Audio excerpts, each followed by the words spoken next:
নমস্কার দর্শক এবং শ্রোতা বন্ধুরা, জেনে রাখুন এই পর্বে আপনাদের সকলকে জানাই স্বাগত। যে ভগবানের নাম আপনি করেন দিনরাত, ধরে নিতে পারেন সেই ভগবানের আশীর্বাদ আসতে চলেছে। তিনি এবারে আরও একটু দয়ালু হয়েছেন। একটা গোচর আপনার জীবনে কিছু আমূল পরিবর্তন আনতে চলেছে। এই পরিবর্তন এমন যে আপনার জীবনে বড় ঘটনার সূচনা হতে চলেছে। অবশ্যই আপনি একজন মকর রাশি অথবা মকর লগ্নের জাতক বা জাতিকা আমাদের আজকের এই প্রতিবেদনটি শুনছেন। শ্রোতা বন্ধুরা, 2024 সালের পর থেকে আপনি নিজের জীবনকে অনেকটাই কন্ট্রোল করে চালিয়ে আসছেন।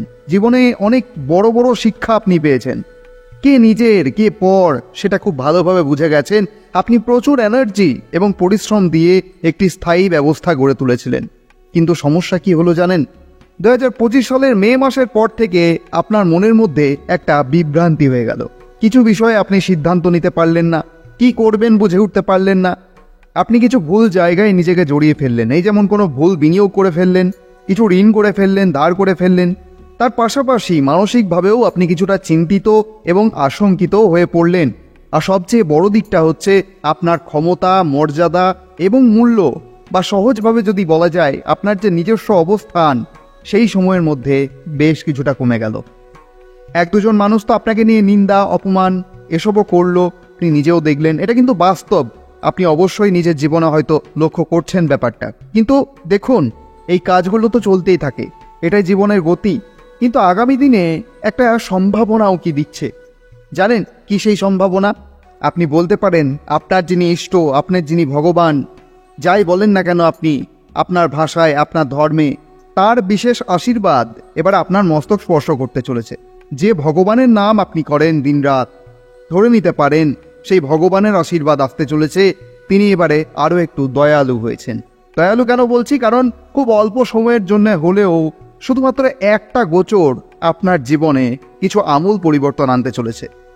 এই পরিবর্তন এমন যে আপনার জীবনের কিছু বড় সিদ্ধান্ত আপনি নিতে চলেছেন। আপনি যদি মানসিকভাবে হতাশা বা ফ্রাস্ট্রেশনে থাকেন, তাহলে তার থেকে বেরিয়ে আসার পথ কিন্তু খুলে যাচ্ছে এবার।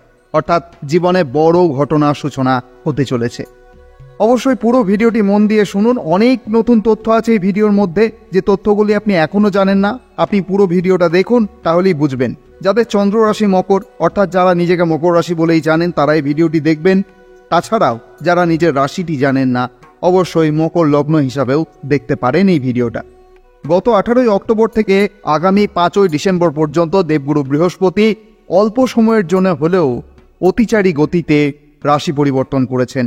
আপনারা সকলেই জানেন তিনি কর্কট রাশিতে এসেছেন। হ্যাঁ, দেবগুরু বৃহস্পতি বর্তমানে আপনার জন্মছকের 6ষ্ঠ ঘর থেকে 7ম ঘরে গেছেন, অর্থাৎ কর্কট রাশিতে প্রবেশ করেছেন। এবং এই সময়ে তিনি সেখানে হংস নামক যোগ তৈরি করছেন এবং একই সাথে লক্ষ্মী যোগও তৈরি করছেন। এইভাবে দেবগুরু বৃহস্পতি পরিবর্তনের সঙ্গে সঙ্গে আপনার জীবনে প্রায় 2 মাসের মধ্যে কিছু বিশাল পরিবর্তন আসতে চলেছে। এবং এই সময়ে আপনি আবার বুঝে যাবেন যে এখন নিজের জীবনের দিকে মনোযোগ দিতে হবে আপনাকে। 2024-2025 সালে আপনি যেভাবে চিন্তা করেছিলেন যে এখন কি করব, কি করণীয়, সেই সময় কিন্তু এবার এসে গেছে। দেবগুরু বৃহস্পতির আগমন হয়েছে এবারে আপনার জীবনে। আপনাকে কিছু শেখাতে এসেছেন তিনি, অর্থাৎ আপনাকে আরও একটু বাস্তবতার দিকে নিয়ে যেতে এসেছেন। যদিও দেবগুরু বৃহস্পতি সাধারণত 12 থেকে 13 মাসে মাত্র একবার রাশি পরিবর্তন করেন, কিন্তু এবার তিনি অতিচারী অবস্থায় থাকছেন। অর্থাৎ কিছু সময় পর তিনি আবার বক্রী হয়ে মিথুন রাশিতেই যাবেন, আপনার 6ষ্ঠ ঘরে। কিন্তু যতক্ষণ তিনি কর্কট রাশিতে থাকবেন ততক্ষণ পর্যন্ত তিনি অত্যন্ত শক্তিশালী হয়ে উঠবেন। তাই দেবগুরু বৃহস্পতির এই যে রাশি পরিবর্তন, তার সঙ্গে সঙ্গে আপনি আপনার জীবনে যে সর্বাধিক ঋণ করে ফেলেছিলেন বা করতে হয়েছিল আপনাকে, তার জন্য সমস্ত চেষ্টা করবেন যাতে সেই ঋণটাকে শেষ করা যায়। যত জায়গা থেকে সম্ভব অর্থের ব্যবস্থা করবেন এবং ঋণমুক্ত হওয়ার জন্য সংকল্প করবেন এবং তাতে সফল হবেন, এটা কিন্তু দেখা যাচ্ছে। এবারে কিভাবে করবেন, কোথা থেকে আসবে, এটা তো প্রকৃতি জানে। কিন্তু গোচরের যে ফলাফল, এই ফলাফলই কিন্তু উঠে আসছে, এই সম্ভাবনায় কিন্তু উঠে আসছে যে আপনার যে ঋণ আছে সেই ঋণ কিন্তু পরিশোধের দিকে যাবে। কারণ শুধুমাত্র দেবগুরু বৃহস্পতি কর্কট রাশিতে যাননি, আপনার 7ম ঘরে যাননি, একই সঙ্গে 7ম ঘরে থেকে দেবগুরু বৃহস্পতি আপনার একাদশ ঘর অর্থাৎ আয়ের ঘরে দৃষ্টি দিচ্ছেন। অর্থাৎ লাভ কিন্তু দেখা যাচ্ছে, আয় কিন্তু আসতে চলেছে। শুধুমাত্র এখানেই শেষ নয়, দেবগুরু বৃহস্পতি কর্কট রাশিতেই থাকবেন তা নয়, কর্কট রাশি থেকে আবার মিথুন রাশিতে ফিরে যাবেন, কিন্তু আবার কর্কট রাশিতে ফিরবেন তিনি 2026 সালে। তো সে কথা নয়, পরে বলবো। কিন্তু আমাদের আজকের যে পর্বটি, সেই পর্বটি হচ্ছে দেবগুরু বৃহস্পতির অতিচারী গোচর নিয়ে। ফাইনাল যে গোচর দেবগুরু বৃহস্পতির হবে সেই নিয়ে আমাদের আলাদা ভিডিও আসবে, কারণ সেটি হবে আরও বিশেষ। এটা আপনার জীবনে একটা ট্রায়াল ফেজ বলতে পারেন, যে কিছুদিনের জন্য দেবগুরু বৃহস্পতি যখন কর্কট রাশিতে আসছেন তখন আপনার জীবনে কি কি পরিবর্তন ঘটছে সেটা আপনি আগের থেকেই লক্ষ্য করতে পারবেন, যে আগামী 2026 সালে আপনার জীবনে আরও কি কি হতে পারে এই দেবগুরু বৃহস্পতি যখনই আপনার সপ্তম ঘরে আসবেন। দেখুন, ষষ্ঠ ঘর, দ্বাদশ ঘর এবং অষ্টম ঘর, এই তিনটি ঘরকে একরকম আমাদের জীবনে দুঃখের ঘর বলা হয়। কেন বলুন তো? কারণ ষষ্ঠ ঘরে রোগ আছে, ঋণ আছে, শত্রু আছে, এই সমস্ত কিছু আছে। অষ্টম ঘর রূপান্তরের ঘর, যে কোনো মৃত্যুর ঘটনাকে অষ্টম ঘরের সাথে দেখা হয়। আবার দ্বাদশ ঘরকেও খারাপ ঘর বলা হয়। কেন বলুন তো? কারণ এই দ্বাদশ ঘর হচ্ছে স্বাস্থ্য কেন্দ্র সম্পর্কিত ঘর। একটা মানুষ হঠাৎ করে হসপিটালাইজড হয়েছেন, সেই সম্পর্কিত ঘর হচ্ছে এই দ্বাদশ ঘর। আবার দ্বাদশ ঘরে ভালোও আছে, শুধুমাত্র খারাপ নেই। দ্বাদশ ঘরের ভালোটা হচ্ছে দ্বাদশ ঘর বিদেশ সংক্রান্ত ঘর, বিদেশ যাত্রা সম্পর্কিত ঘর, দূরবর্তী যাত্রা সম্পর্কিত ঘর। কিন্তু এই দ্বাদশ ঘরটা আবার ব্যয়ের ঘর নামেও পরিচিত। হঠাৎ করে অপ্রত্যাশিত খরচ হয়ে গেল আপনার কিছু, হঠাৎ আপনার মনে কি হলো, কিছু একটা কিনে ফেললেন, সেটা কোনো কাজে লাগলো না ভবিষ্যতে, শুধু শুধু টাকাটা নষ্ট হয়ে গেল।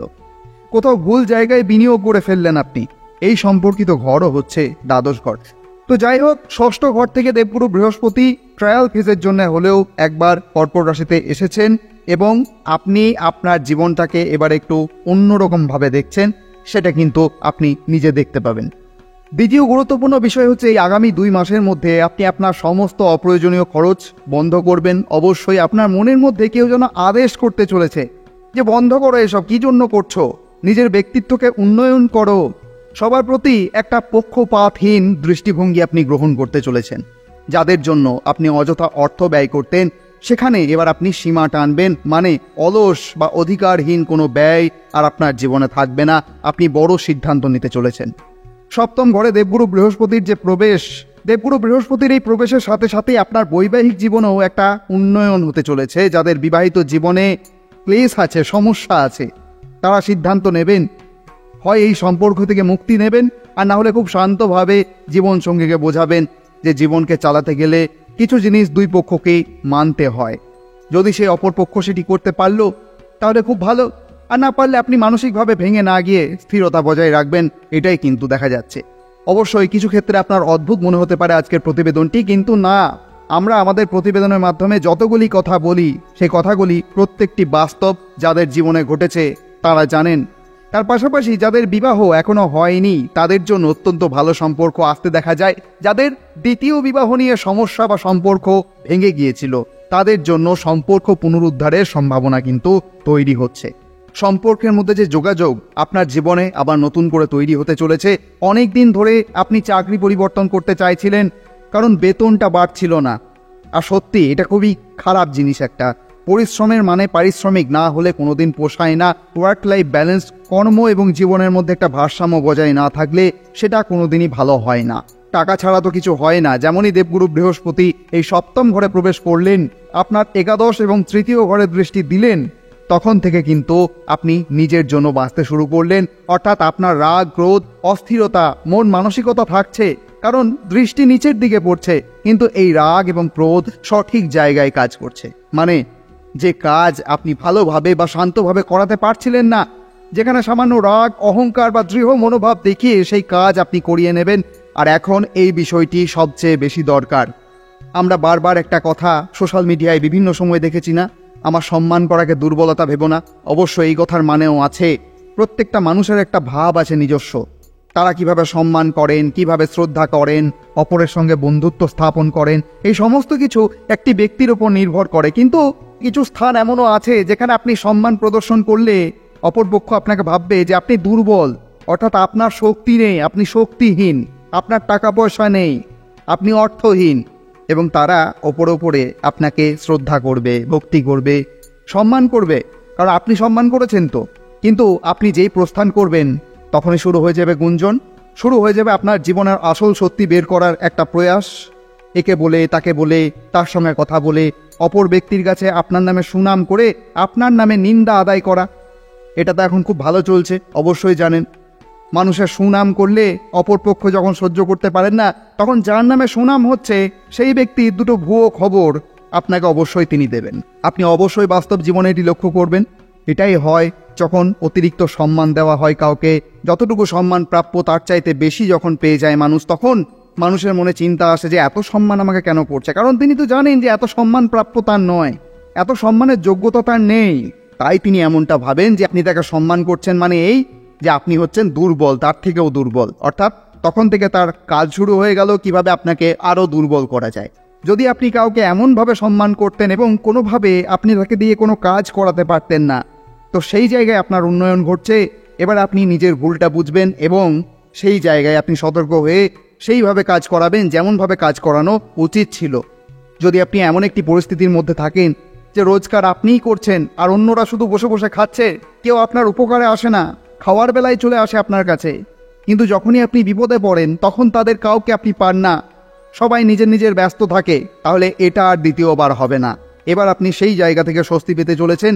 এটা কারোর খারাপ লাগলে লাগতে পারে, কিন্তু যতই খারাপ লাগুক কিন্তু সত্যিটা সত্যি হয়।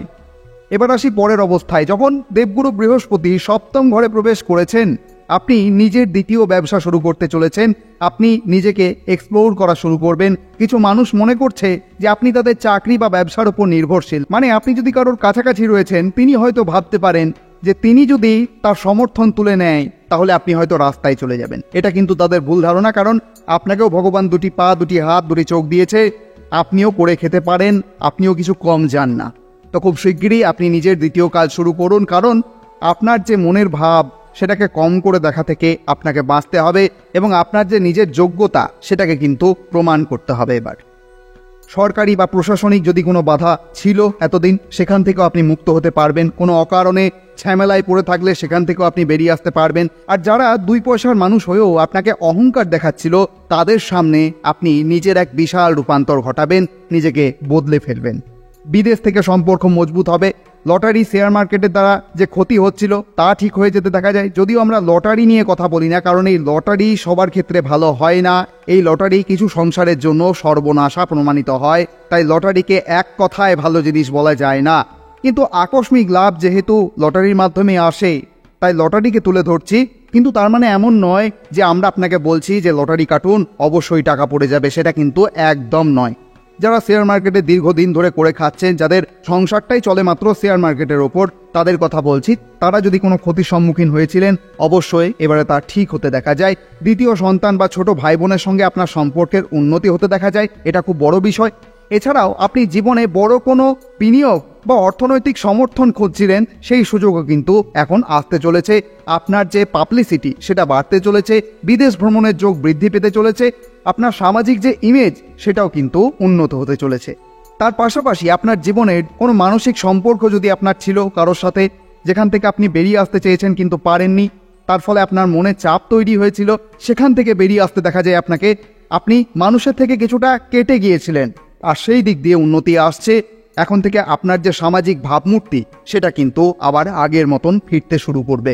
আপনি আবার মানুষের মধ্যে ফিরবেন, নিজের কাজকে আরও উন্নতভাবে শুরু করবেন। এটা এমন একটা সময় যখন অনেকের এমন সম্পর্ক বা ব্যক্তির ওপর আস্থা রেখেছেন, যাদের ওপর চোখ বুজে বিশ্বাস করছেন, টাকা খরচ করছেন, নিজের ক্ষতি করছেন। এখন এই 2 মাসের মধ্যে সেই লোকেদের আসল মুখ আপনার সামনে আসবে। অবশ্যই তৈরি থাকুন।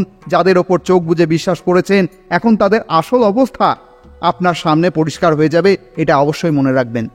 এখন যে আপনি আবার নতুন করে কোনো লোন বা ঋণ বা ইএমআই যাই বলেন আপনি, সেটা যে আপনি করবেন না সেটা আপনি নিজেও খুব ভালো করে জানেন। আর যদি একই ভুল আপনি বারবার করতে চান, যদি সেই লোন হয় শুধুমাত্র নিজের খরচার জন্য, নিজের আনন্দের জন্য, নিজের এন্টারটেইনমেন্টের জন্য, তাহলে আপনি আবার দ্বিতীয়বার ভুল করতে চলেছেন। সিদ্ধান্ত তো আপনার কাছেই, অবশ্যই এটা মনে রাখতে হবে আপনাকে। কিন্তু কেউ যদি এতদিন ধরে আপনাকে কোনো রকম প্রতারণা করেছে, মানসিকভাবে অত্যাচার করেছে, তাহলে সেটার থেকে আপনি পরিত্রাণ পেতে চলেছেন। আপনি আপনার নিজের জীবনে সমস্ত রুলস এবং রেগুলেশন বদলে ফেলতে চলেছেন। মানে এখন আর কাউকে কোনো সুযোগ দেবেন না যাতে সে আপনাকে বিরক্ত বা কষ্ট দিতে পারে। তৃতীয় ঘরে দেবগুরু বৃহস্পতির দৃষ্টি থাকার কারণে যারা মেডিকেল, আধ্যাত্মিক, শিক্ষাক্ষেত্র, কৃষি, আয়ুর্বেদ, বিজ্ঞান, কেমিক্যাল, হোম ডেকোরেশন, যারা টিউশন টিচার রয়েছেন, যারা বাড়িতে বসে প্রাইভেট টিউশন পড়ান, তাদের জন্য উন্নতি আসতে চলেছে। যারা হস্তশিল্পের সাথে যুক্ত, যেমন পাটের কোনো কিছু তৈরি করা বা যে কোনো রকম হস্তশিল্প যেগুলি রয়েছে, মালা, পুঁতি, বস্ত্রের কোনো কাজ, তাঁত শিল্পের মধ্যে কোনো কাজ, সেই সমস্ত দিক থেকে উন্নতি আসতে চলেছে। আপনি এমন কিছু কাজের সাথে যুক্ত আছেন যেখানে আপনার মন মানসিকতার ওপর নির্ভর করে আপনাকে কাজ করতে হয়। আপনার মন ভালো থাকুক আর নাই থাকুক, ভাবতে ভাবতেও আপনি সেই কাজগুলি করে ফেলতে পারেন। সেই কাজগুলিতে কিন্তু বিশাল উন্নতি আসতে চলেছে, এটা কিন্তু দেখা যায়। কারণ তৃতীয় ঘরে দেবগুরু বৃহস্পতির দৃষ্টি মানে কিন্তু সেগুলোকে বোঝায়। এছাড়াও কিছু মানুষ আপনার থেকে দূরে সরিয়ে গিয়েছিলেন, কারণ আপনি গত 5 মাসে বেশ কিছু ভুল করেছেন, যার কারণে মানুষের বিশ্বাস নষ্ট হয়েছে। এখন কিন্তু তারা আবার আপনাকে বিশ্বাস করতে শুরু করবে, আপনাকে আবার ঠকিয়ে কিছু টাকা বের করার চেষ্টা কিন্তু করতে পারে কেউ। সেদিক থেকে কিন্তু আপনাকে সচেতন থাকতে হবে। আপনার সপ্তমপতি শক্তিশালী হওয়ার কারণে আপনার আয়ের ঘরে দৃষ্টি যাচ্ছে। প্রথমবার আপনি নিজের ইচ্ছা মতো কোনো যানবাহন, সম্পত্তি, গ্যাজেটস ইত্যাদি কিনতে পারবেন, কিন্তু তার মানে এমন নয় যে আপনাকে তার জন্য লোন করতে হবে বা ইএমআই করতে হবে। নিজের ঘরে স্থানান্তরিত হওয়ার সুযোগও আসতে পারে। অনেকদিন ধরে বড় ব্যবসায় যুক্ত থেকেও ইনকাম সাপোর্ট পাচ্ছিলেন না, এখন সেখান থেকেও ইনকাম সাপোর্টের পথ খুলে যেতে পারে। মকর রাশির জাতক জাতিকাদের আয়ের ঘরে দৃষ্টি পড়ার কারণে যাদের কিছু টাকা আত্মীয়, ভাই বোন বা বন্ধুদের কাছে আটকে ছিল, এখন তা ফেরত পাওয়ার যোগ রয়েছে। তাছাড়াও আয়ের ঘরে দেবগুরু বৃহস্পতির দৃষ্টি পড়ায় আপনার যে সামাজিক অবস্থান সেটা কিন্তু উন্নত হতে চলেছে, সেটা বারবার দেখা যাচ্ছে। আপনি নিজের অধিকারের জন্য লড়াই শুরু করবেন। কেউ যদি আপনার সম্পত্তি দখল করে রেখে থাকে, আপনি বড় সিদ্ধান্ত নিয়ে সেই সমস্যার সমাধান অবশ্যই করবেন। এছাড়াও আপনার আয়ের ঘরে দেবগুরু বৃহস্পতি শক্তিশালী হওয়ায় পৈতৃক সম্পত্তির লাভ আপনি পেতে পারেন। ছোটোখাটো ভ্রমণ শুরু হতে পারে, স্বাস্থ্যের উন্নতি কিন্তু হতে দেখা যায়। এছাড়াও আপনার আয়ের ঘরে দেবগুরু বৃহস্পতি শক্তিশালী হওয়ায় আরও একটা কথা মনে রাখবেন, দেবগুরু বৃহস্পতি কর্কট রাশিতে গিয়েছেন, যার অধিপতি হচ্ছে চন্দ্র। চন্দ্রের তত্ত্ব হচ্ছে জল তত্ত্ব, হৃদয়ের কারক। তাই এই 2 মাস আপনার রোজগারের ওপরেই মনোযোগ থাকবে। অবশ্যই একটা সাবধানতা দেবো, ইমোশনাল সম্পর্কে জড়াবেন না, কোনো রকম মানসিক সম্পর্কে জড়াবেন না, না হলে কিন্তু সমস্যা হতে পারে। খুব খোলাখুলি এবং স্পষ্টভাবে বলছি, অর্থাৎ এই 2 মাস আপনি প্রাণপণ পরিশ্রম করে ব্যবসা বা চাকরিতে মনোযোগ দেবেন। যদি আপনি এই সময় কোনো ইমোশনাল সম্পর্কে ঝামেলা থেকে দূরে থাকেন, তাহলে কিন্তু ইতিহাস রচনা করবেন, এটুকু দেখতে পাওয়া যায়। তাই বলছি, জীবনে বড় বড় সিদ্ধান্ত আপনি এই সময়ের মধ্যেই নেবেন, এবং এটা কিন্তু একদম সত্যি। আর তার প্রভাব যদি আপনি আরও উন্নত করতে চান, এখন থেকেই ভগবান বিষ্ণুর যে সহস্র নাম স্তোত্র আছে সেটি শুনতে শুরু করুন। দেবগুরু বৃহস্পতির আরাধ্য দেবতা ভগবান বিষ্ণু, অবশ্যই বিষ্ণু স্মরণ করুন। সকালে ঘুম থেকে উঠে করুন, শুতে যাওয়ার সময় করুন, অবশ্যই ভগবান বিষ্ণুর নাম স্মরণ করুন। জীবন থেকে অনেক বাধা কাটবে, অনেক নেগেটিভিটি দূর হবে, এবং আপনার মন থেকে নেতিবাচক চিন্তাভাবনাগুলিকে বার করে সেখানে ইতিবাচক চিন্তাভাবনা ভরে দিন। ভগবানের আশীর্বাদী হাত আপনার মস্তক স্পর্শ করুন। আপনি ভালো থাকুন, আনন্দে থাকুন, এই প্রার্থনাই করি। আপনি যদি এই ভিডিওটির থেকে একটু উপকৃত হয়ে থাকেন, অবশ্যই কমেন্টে লিখতে ভুলবেন না, জয় মা তারা, জয় বাবা বামদেব। আজকের মতো তাহলে এখানেই বিদায়, আবার কথা হবে অন্য কোনো পর্বে। ধন্যবাদ।